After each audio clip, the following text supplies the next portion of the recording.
The holding cell smelled of fear and metal. Kalith sat in the corner, her silver skin catching the harsh lights above. She pulled her knees to her chest and tried to make herself smaller. Her antennae, thin and delicate like flower stems, trembled as they felt the vibrations around her. She had been blind since birth. All Valerians were blind in the way other species understood sight, but they could sense the world through touch, through vibrations, through the electromagnetic fields that every living thing produced. Right now, all Kalith could sense was danger. The door opened with a metallic screech. Kalith flinched. "Get up," a rough voice said. It was one of the station guards. Not her husband, but someone just as cruel. "Auction starts in 10 minutes. Auction. The word made her stomach twist. 3 days ago, she had been in her small home, trying to stay quiet so Drex wouldn't get angry. Her husband had always been rough with her, his touches hard and painful. He said she was too sensitive, too weak, too broken. When he came home smelling of alcohol and told her he had sold her contract to pay his debts, she hadn't believed it at first. But Drex never lied about things like that. He lied about loving her, about keeping her safe. But when it came to his own survival, he told the truth. The guard grabbed her arm and pulled her up. His grip was tight, fingers digging into her skin. Kalith gasped, but didn't fight. Fighting only made things worse. They led her through corridors that hummed with voices and machinery. The station was crowded. She could feel dozens of life forms around her, their electromagnetic signatures pressing against her senses like too many voices shouting at once. It overwhelmed her. She stumbled and the guard yanked her forward. "Move faster, merchandise," he growled. The auction room was worse. Kalith was pushed onto a platform and she could feel eyes on her from every direction. The auctioneer began speaking in Galactic Common, describing her species, her age, her contract terms. He made her sound like equipment, a tool, property. "Valerians are naturally sensitive," the auctioneer said. "Good for detailed work. This one is undamaged, healthy, and comes with a 10-year labor contract." Kalith wrapped her arms around herself. Her antennae drooped low, trying to block out the sensations around her. She wanted to disappear. She wanted to go back to Valar, to the home she had left when she married Drex. But her family had been poor, and the marriage contract had helped them survive. She couldn't go back. The bidding started. Voices called out numbers. Kalith couldn't follow what they were saying, but she understood enough. Someone would buy her. Someone would own her. And she had no idea what they would do with her. Then she felt something different. It was a new electromagnetic signature entering the room. This one felt strange, not aggressive like the others, not cold and calculating. It was steady, like a heartbeat, strong but not threatening. "This is wrong," a voice said in Galactic Common. The accent was unfamiliar. "If you're not bidding, leave the room," the auctioneer snapped. "I'm bidding," the voice said. 5,000 credits.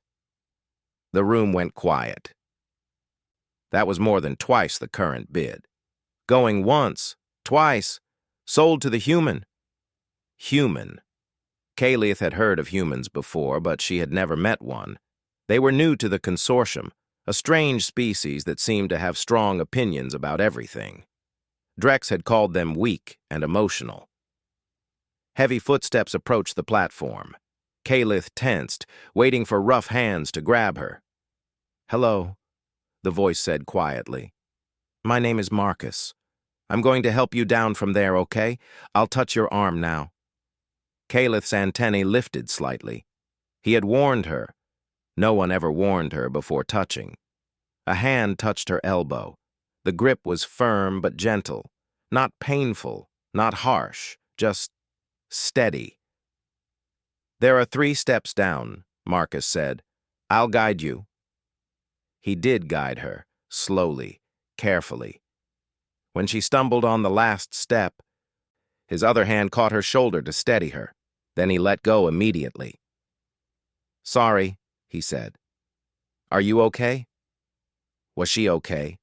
When did anyone ask her that? Kayleith managed a small nod. "Good. We need to finish the paperwork. Then we'll get out of here." The transaction took 20 minutes. Kayleith stood beside Marcus while he argued with the station administrator about the contract terms. She couldn't follow all the words, but she understood that Marcus was angry about something. His electromagnetic field pulsed with frustration, but never aggression. Finally, they left the office. Marcus touched her elbow again, that same gentle touch. "My ship is docked in Bay 12, he said. "It's about a 10-minute walk. The station is crowded. Stay close to me." As they walked, Marcus did something no one had ever done before. He described what was happening. "There's a group of Zentari merchants on our left. They're loud, but they won't bother us. Careful. There's a step up here. Now we're passing a food vendor. Smells like fried something. Not sure what." His voice was calm, almost friendly. Kayleith didn't understand why. When they reached the ship, Marcus helped her up the boarding ramp. The ship hummed with power, and Kayleith's antennae instinctively mapped the space. It was small but well-maintained, clean. The vibrations felt healthy, not damaged. "This is the main corridor," Marcus said. "I'm going to set you up in the passenger cabin. It's the second door on the right. Here, I'll show you." He guided her down the corridor and opened a door. The room beyond was small but quiet. The vibrations were softer here, less overwhelming. "This is your space," Marcus said. "There's a bed against the far wall, a storage unit on the left, and a small bathroom through that door. I'll get you some blankets and show you where everything is." Kayleith stood in the doorway, her antennae trembling. "Why?" she whispered. "Why what? Why did you buy me? What do you want?" Marcus was quiet for a moment. His electromagnetic field shifted, became something warm and sad. "I don't want anything," he said finally. "What happened back there was wrong. So I'm making it right. You're not property, Kayleith, and I'm going to help you figure out what comes next." Kayleith didn't believe him. No one did something for nothing. Everyone wanted something. But as Marcus brought her blankets and carefully showed her around the cabin, describing each item and its location, she felt something unfamiliar stirring inside her. It felt almost like hope. The first 3 days aboard the Wandering Star were confusing for Kayleith. She kept waiting for Marcus to show his true intentions, kept waiting for the pain to start, but it didn't come. Instead, Marcus brought her food 3 times a day. He always knocked on her door first and waited for her to answer. He always described what he had brought before handing it to her. "Breakfast today is some kind of grain porridge," he said on the 3rd morning.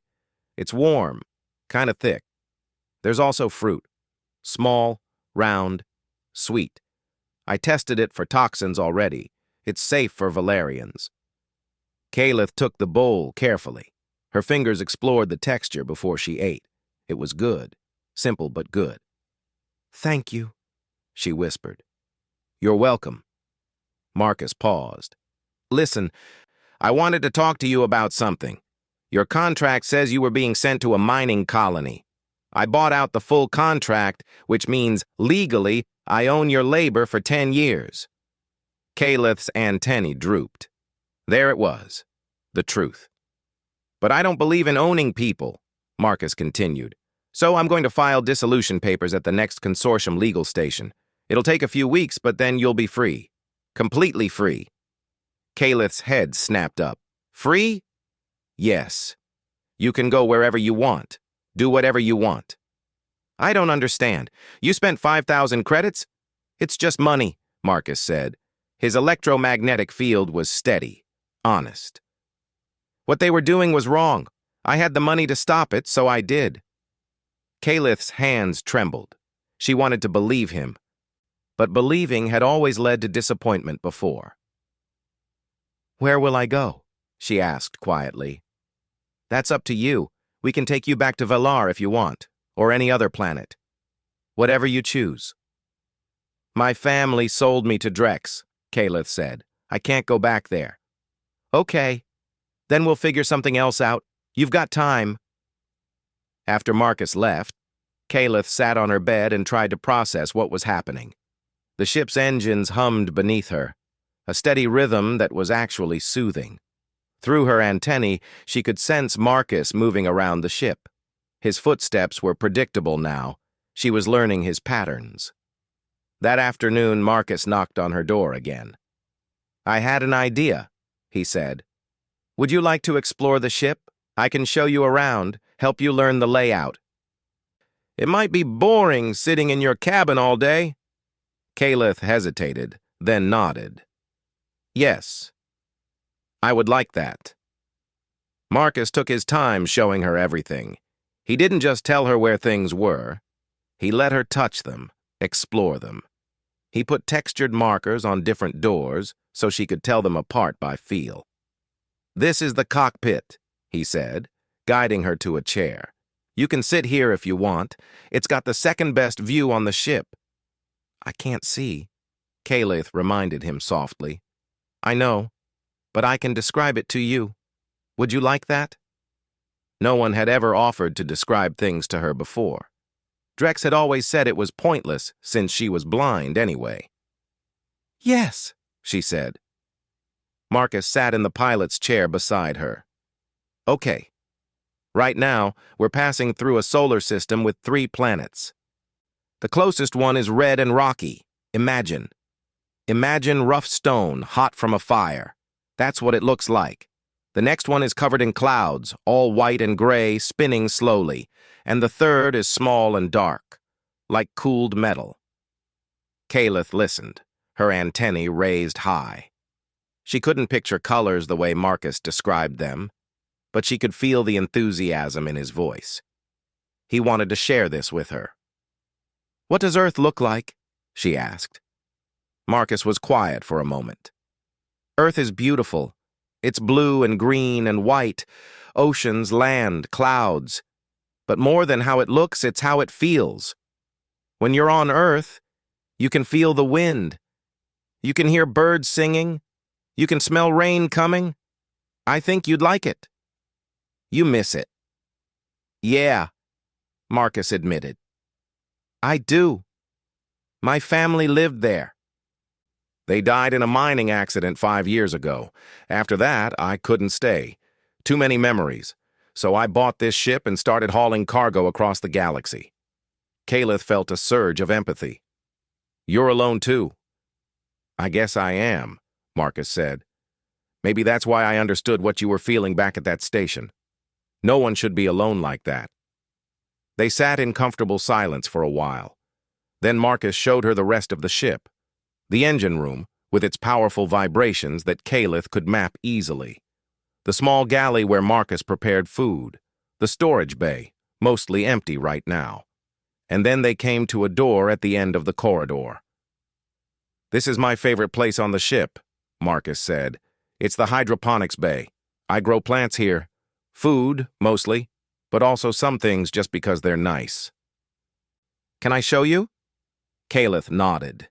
The moment Marcus opened the door, Kalith gasped. The room was alive. She could feel it through every sense she had. The plants hummed with their own electromagnetic signatures, dozens of them, all growing and thriving. The air was warm and humid. The sound of water trickling was soft and rhythmic. Come here, Marcus said gently, guiding her to a table. Feel this one. He placed her hand on a plant with large, soft leaves. Kalith's fingers explored it carefully. The texture was amazing, smooth and slightly fuzzy, alive. It's beautiful, she whispered. I think so too. Marcus moved her hand to another plant. This one has little flowers. They're delicate. Here, feel. Kalith touched tiny petals, so soft they barely felt real. She had never experienced anything like this. On Valar, her family had been too poor to have gardens. With Drex, she had been kept inside a small apartment, never allowed to explore. "Can I come here again?" she asked. "Anytime you want," Marcus said. "Actually, if you'd like, you could help me take care of them. I'm not always great at remembering to water everything." "You would trust me?" "Of course. Why wouldn't I?" "Because I'm broken," Kalith almost said. "Because I'm defective and useless." That's what Drex always told her. But looking at Marcus's electromagnetic field, she couldn't sense any deception. He really meant it. "I would like that," she said quietly. Over the next week, Kalith began to relax. Marcus kept his word about everything. He never touched her without warning. He never raised his voice. He never got angry when she was slow or made mistakes. One evening, she was in the hydroponics bay, carefully watering plants the way Marcus had taught her, when she realized something. She was happy. It was a small, fragile feeling, but it was real. For the first time since Drex had sold her, Kalith thought that maybe, just maybe, everything would be okay. And it was all because of a human who had shown her something she had forgotten existed: kindness. 2 weeks into the journey, Kalith realized she was listening for Marcus's footsteps. When she woke in the morning, she stayed quiet until she heard him moving in the galley, preparing breakfast. The sound of his movements had become the most comforting thing in her world. She was also learning more about humans. Marcus liked to talk while they worked together in the hydroponics bay. He told her stories about Earth, about his family, about the strange and wonderful things he had seen in the galaxy.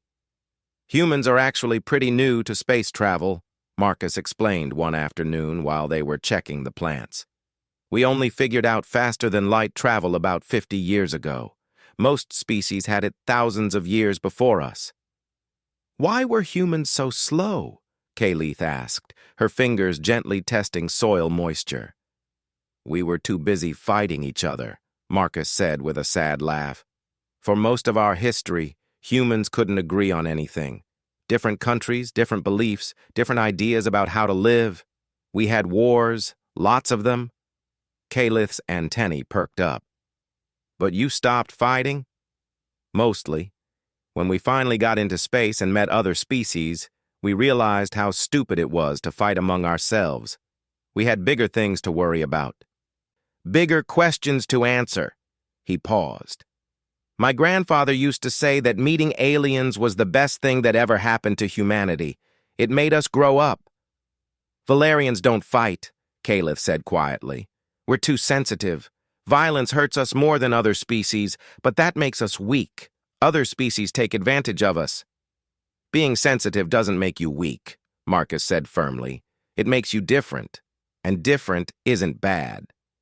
Kalith wanted to believe him, but she had spent her whole life being told she was defective because she was too sensitive, even for a Valerian.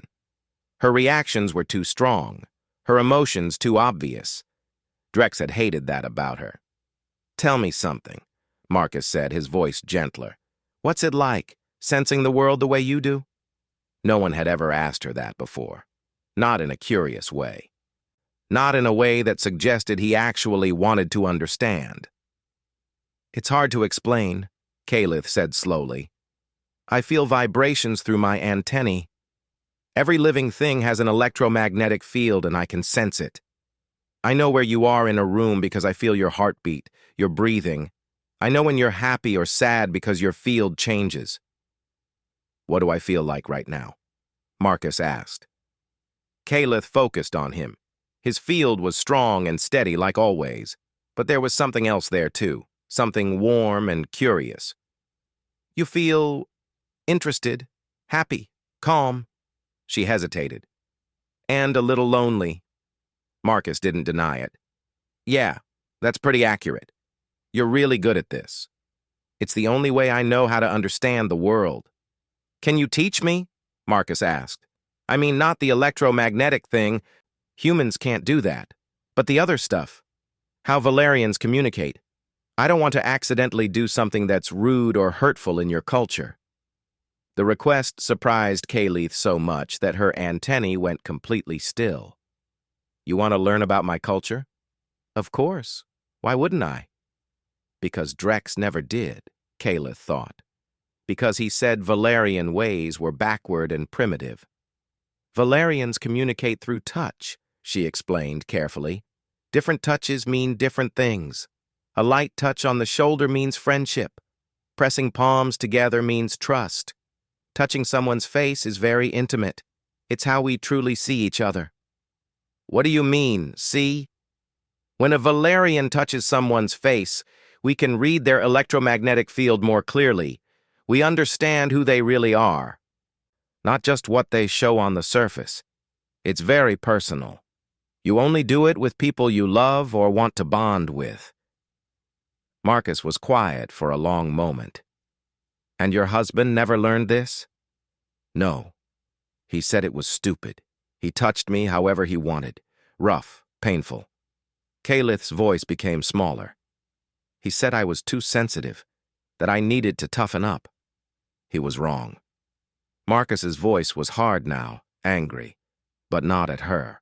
For her. There's nothing wrong with being sensitive, and anyone who hurts someone weaker than them is a coward. Kayleith felt something warm bloom in her chest. She had never been defended before, never been told that she wasn't the problem. The days continued to pass. Marcus started doing small things that he thought might make her comfortable. He played soft music in the common areas because he noticed her antennae relaxed when he did. He made sure the ship's corridors were always clear so she wouldn't trip. He asked her opinion on which routes to take, which stations to stop at. He treated her like she mattered. One evening, after they had finished dinner, Marcus asked Kayleith if she wanted to sit in the cockpit with him. There's something I want to try to show you, he said. Curious, Kayleith agreed. They settled into the chairs and Marcus adjusted the ship's course slightly. Okay, he said. We're approaching a nebula. Have you ever experienced one? No. What is it? It's like a cloud in space, made of gas and dust. But it's huge and colorful and amazing. I can't show you the colors, but maybe I can help you feel it. How? The nebula has an electromagnetic field, a strong one. If I fly close enough, you might be able to sense it. Would you like to try? Kayleith nodded eagerly. Marcus guided the ship closer. At first, she didn't feel anything different. Then, slowly, she began to sense something enormous, a massive presence that swirled and pulsed with energy. It was unlike anything she had ever experienced, beautiful and strange and overwhelming in the best way. Do you feel it? Marcus asked softly. Yes, Kayleith breathed. It's amazing. It's alive.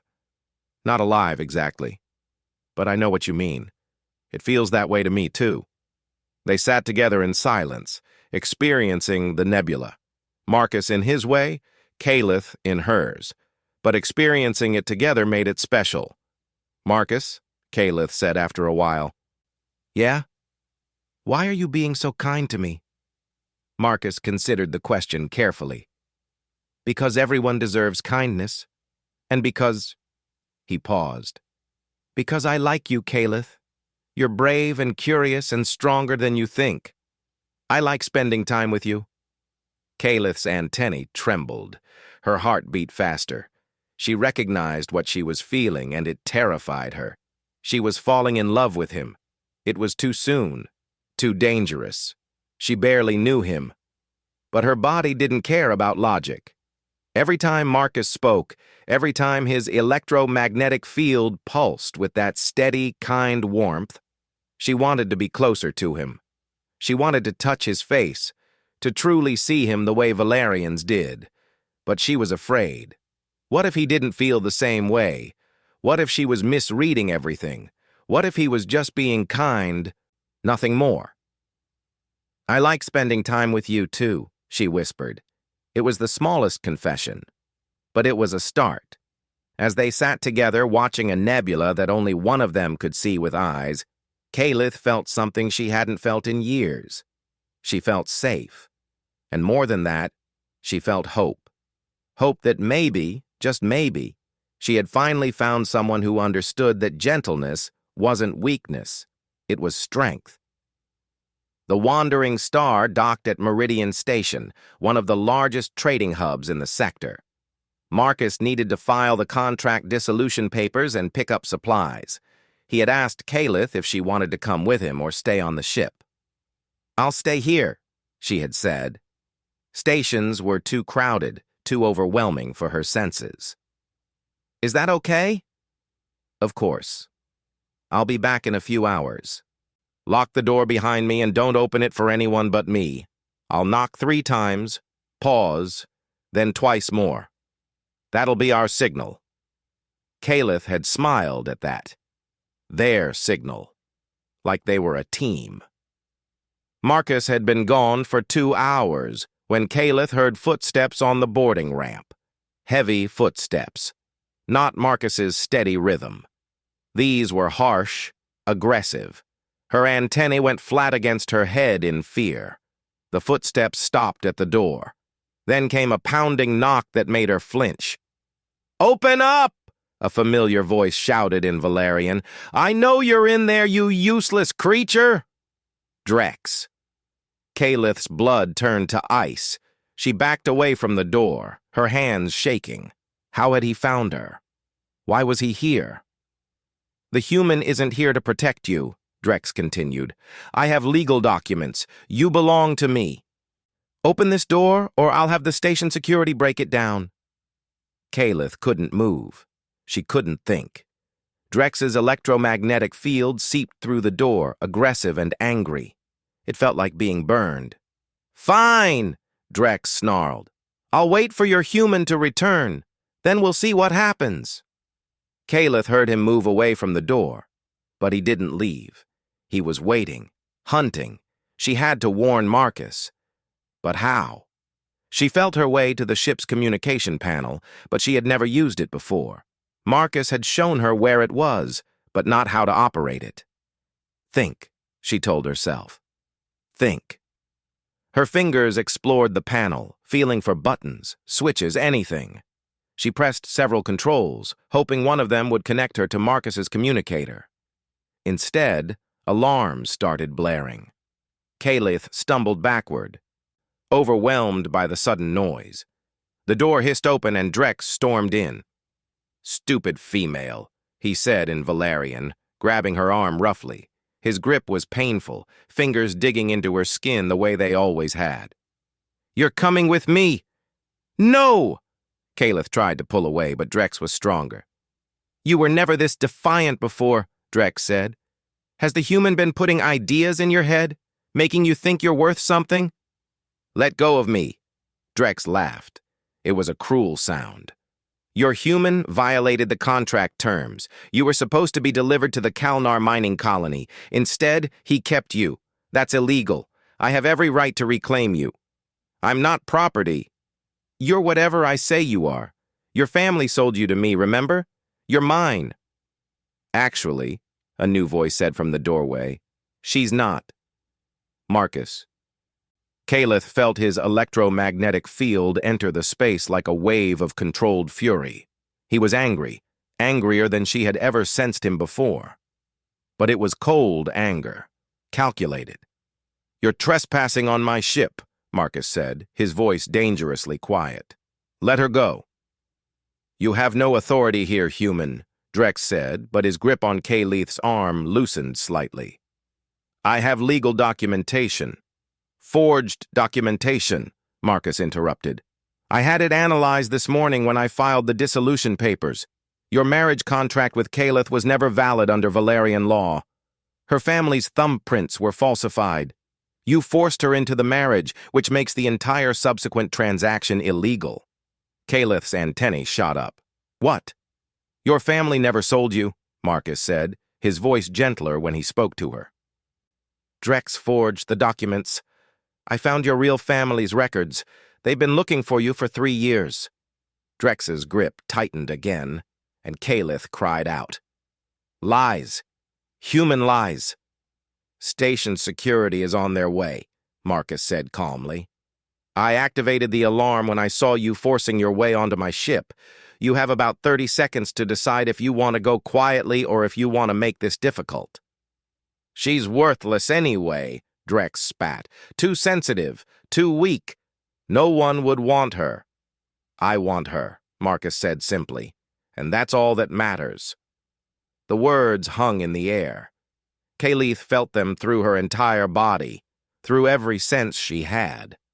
Marcus's electromagnetic field pulsed with absolute truth. He meant it. Security arrived moments later. They took Drex away, still shouting threats in Valerian. A Valerian rights advocate arrived shortly after, a kind female who spoke to Kayleith in their native language. You're safe now, the advocate said. The forged documents have been documented as evidence. You're free. Completely free. No contracts, no obligations. What would you like to do? Kayleith stood in the middle of the ship, trembling. Free. The word felt too big to understand. I don't know, she whispered. You have family on Valar, the advocate said. They would welcome you home. Or you could go anywhere in the consortium. You have options now. Kayleith's antennae turned toward where Marcus stood, carefully staying quiet while the advocate spoke to her. She could feel him there, strong and steady, her anchor. Can I think about it? Kayleith asked. Of course. Take all the time you need. After the advocate left, Marcus and Kayleith were alone on the ship. The silence was heavy. Are you okay? Marcus asked softly. I don't know, Kayleith admitted. Everything feels too big. I know, I'm sorry. I should have been here. It's not your fault. Kayleith took a shaky breath. Marcus, did you mean what you said? When Drex was here? Which part? When you said you want me. Marcus was quiet for a long moment. Kayleith could feel his electromagnetic field shifting, uncertain. Yes, he said finally. I meant it. But Kayleith, you need to understand something. You're free now. Really free. You don't owe me anything. Not gratitude, not loyalty, nothing. If you want to go back to your family, or start fresh somewhere else, I'll help you. I'll take you anywhere you want to go. What if I want to stay here? Then you can stay. But, Marcus's voice became strained. But I need you to be sure. I don't want you to stay because you feel safe with me and you're afraid of being alone. I don't want you to confuse gratitude with something else. Kayleith's heart ached. He was giving her a way out. He was making sure she had a real choice. That's when she knew for certain. What she felt wasn't gratitude. It wasn't fear. It was love. Can I ask you something? She said quietly. Anything. In Valerian culture, when we want to truly know someone, we touch their face. We read their electromagnetic field directly. It's intimate. Personal. Would you let me do that? So I can show you what I'm feeling? So you know I'm sure? Marcus's field pulsed with surprise, then something warmer, deeper. Yes, he said. If that's what you want. Kayleith stepped forward, her hands reaching out. Marcus guided her hands to his face, and the moment she touched him, everything became clear. She felt his kindness, his loneliness, his strength and his fear. She felt the way he cared for her, deep and true. And she felt his love, tentative but growing, afraid to hope but unable to stop. He loved her too. Tears ran down Kayleith's face. Happy tears. Relieved tears. I'm sure, she whispered, her hands still on his face. I want to stay. Not because I'm afraid. Not because I owe you. But because I love you. Marcus's hands came up to cover hers. His touch was warm and gentle. I love you too, he said quietly. I have for a while now. I just didn't know if I should say it. They stood there together, Kayleith's hands on Marcus's face, his hands covering hers. Two broken people who had found each other in the vastness of space. And for the first time in her life, Kalith understood what it meant to be truly seen, to be truly valued, not despite her sensitivity, but because of everything she was. The next morning felt different. Kalith woke in her cabin, but everything had changed. She and Marcus had talked late into the night, sharing stories and dreams and fears. They had decided to stay together, to build something new. But first, Marcus wanted to make sure she reconnected with her family. The communication with Valar took 3 days to arrange.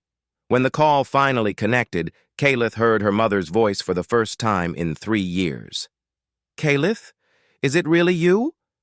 "Mother," Kalith whispered, her antennae trembling with emotion. "I'm here," her mother cried. Her father cried. They explained everything. Drex had told them Kalith had died in an accident. They had mourned her. When they found out the truth from the Valerian advocate, they couldn't believe it. "Come home," her mother begged. "Please come home." "I can't," Kalith said gently. "Not yet. Maybe someday. But I have a life here now. A good life." She told them about Marcus, about his kindness, about how he had saved her and asked for nothing in return, about how she had fallen in love with a human who understood that gentleness was strength. Her parents were quiet for a long moment. Then her father spoke. "Is he good to you?" "Yes, he's very good to me." "Then you have our blessing," her father said. "Bring him to Valar someday. We would like to meet the human who won our daughter's heart." After the call ended, Kalith sat in the cockpit with Marcus. He had given her privacy during the conversation, but now he was here, his presence steady and comforting. "How did it go?" he asked. "Good. Really good. They want to meet you someday." Marcus laughed. "That's terrifying. Meeting the parents is always terrifying." "They'll love you. How could they not?" Over the next few weeks, Kalith and Marcus fell into a new rhythm. They were partners now, in every sense. Kalith learned to navigate the ship's systems, her natural sensitivity to electromagnetic fields making her excellent at detecting problems in the machinery. Marcus started learning Valerian touch language, though he admitted he was terrible at it. "I feel like I'm just poking you randomly," he said one afternoon while they practiced in the hydroponics bay. "You're doing better," Kalith assured him, though she was trying not to laugh. "That last one almost meant 'I appreciate you.' You just accidentally added the modifier for confused vegetable." "Confused vegetable?" "It's a direct translation. It doesn't make sense in Galactic Common." Marcus groaned, but he was smiling. "Okay, show me again." Kalith took his hand and guided it through the proper motions. Light pressure on the inner wrist meant appreciation. A gentle squeeze meant affection. Fingertips brushing the palm meant joy. "This is beautiful," Marcus said quietly. "Your whole language is beautiful. Most species think it's too complicated. Most species are idiots." Kalith laughed. It was still a strange sound to her own ears. She hadn't laughed much in her life, but with Marcus, she laughed every day. One evening, after they had finished dinner, Kalith gathered her courage. There was something she wanted to ask, but it was significant, important. It couldn't be taken back. "Marcus," she said softly. "Yeah?" "In Valerian culture, there's a bonding ceremony. It's how we marry, sort of. But it's deeper than human marriage. It's a complete sharing of electromagnetic fields. I would share everything with you, every memory, every feeling, every part of who I am, and you would share yourself with me." Marcus was quiet.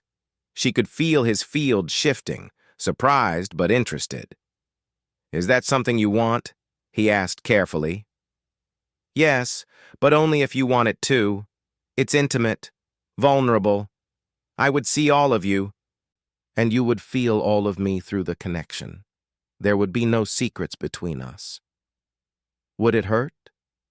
No, it feels like becoming complete, like finding a missing part of yourself. Marcus reached out and took her hand. His touch was warm and steady. How long does it take? Several hours. We have to maintain physical contact the entire time while our fields synchronize. And after? What happens after? We would be bonded. Forever. Valerians don't break bonds. We mate for life. Marcus squeezed her hand gently. Kaleth, I need you to understand something. I'm human. We're not telepathic. I won't be able to share with you the same way you share with me. It won't be equal.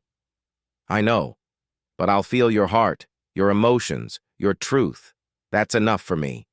More than enough. Then yes, Marcus said.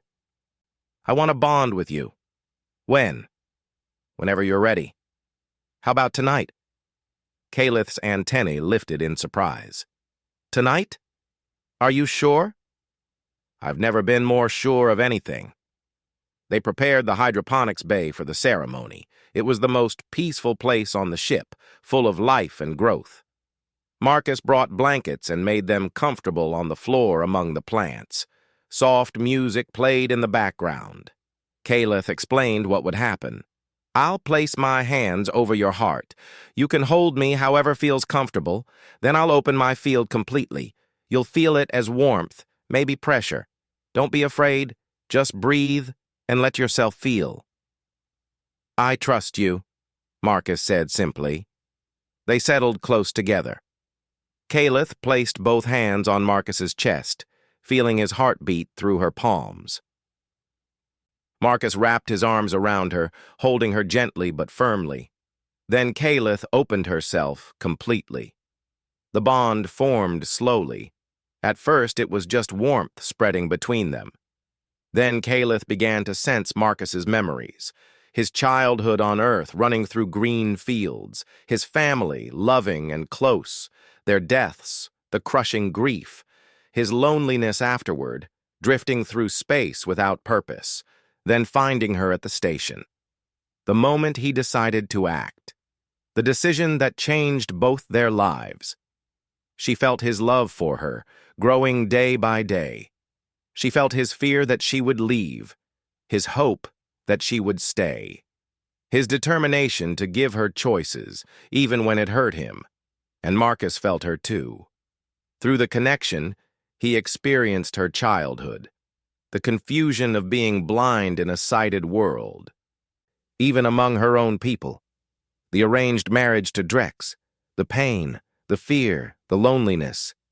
Then meeting Marcus, safety for the first time, kindness, love blooming slowly, carefully, until it was undeniable. They stayed connected for hours. Sometimes Kaleth cried, sometimes Marcus did. They shared pain and joy, fear and hope. They shared everything. When the bond finally settled into place, solid and permanent, they both gasped. I feel you, Marcus whispered. I can actually feel you, in my chest. Is that normal? Yes, Kaleth said. That's the bond. You'll always feel me now, and I'll always feel you. It's amazing. They held each other in the quiet hydroponics bay, surrounded by growing things and soft light. Two different species, two different worlds, now joined in a way that transcended biology. The next few months were the happiest of Kaleth's life. She and Marcus worked together as co-pilots. Her ability to sense electromagnetic fields made her excellent at navigating through dangerous space. Marcus's experience and knowledge complemented her skills perfectly. They took jobs together, hauled cargo together, explored the galaxy together. Kaleth learned about dozens of different worlds, experienced things she had never imagined possible. And every night they came back to each other. Sometimes they talked for hours, sometimes they sat in comfortable silence. Sometimes Marcus described the stars to her, and Kaleth shared the electromagnetic songs of nearby planets. 6 months after the bonding, they received a message from Valar. Kaleth's story had spread across the planet. The forged contracts, the illegal trafficking, the human who had saved her. Because of her case, new laws had been passed protecting vulnerable Valerians from exploitation. "You're a hero," Marcus said, reading the message to her. "They want you to come speak to the Valerian Council." "I'm not a hero," Kalith protested. "You're the one who saved me." "We saved each other," Marcus said, pulling her close. "I was drifting before I met you. Lost. You gave me purpose again. You gave me a home." "Home," Kalith repeated softly. The word felt different now. Bigger. Better. Home wasn't a place. Home was Marcus's steady heartbeat under her palms. It was his laugh when she made a joke. It was his gentle touches and his terrible attempts at Valerian sign language. It was the way he described colors as feelings and never made her feel broken. Home was wherever they were together. "Should we go to Valar?" Marcus asked. "Visit your parents? Meet the council?" "Yes," Kalith said. "But after, we come back here, to the Wandering Star. This is home." "This is home," Marcus agreed. That evening, they sat in the cockpit together, passing through a system neither of them had seen before. Marcus described the planets. Kalith sensed their electromagnetic fields. Together, they experienced the universe in a way neither could have alone. "Hey, Kalith," Marcus said after a while. "Yes?" "Thank you." "For what?" "For staying, for choosing me, for showing me that the best things in life aren't found. They're built. Together." Kalith reached over and took his hand, intertwining their fingers in the Valerian way that meant forever. "Thank you for seeing me," she said. "For really seeing me. Not my blindness. Not my weakness. Just me." "You were never weak," Marcus said. "You're the strongest person I know." They sat together in comfortable silence, two souls bonded across the stars, a blind alien who had learned to see through touch, and a human who had learned that the gentlest touch could change everything. Behind them, the past faded into darkness. Ahead, the future gleamed with infinite possibility. And in the present, they had each other. That was enough. That was everything.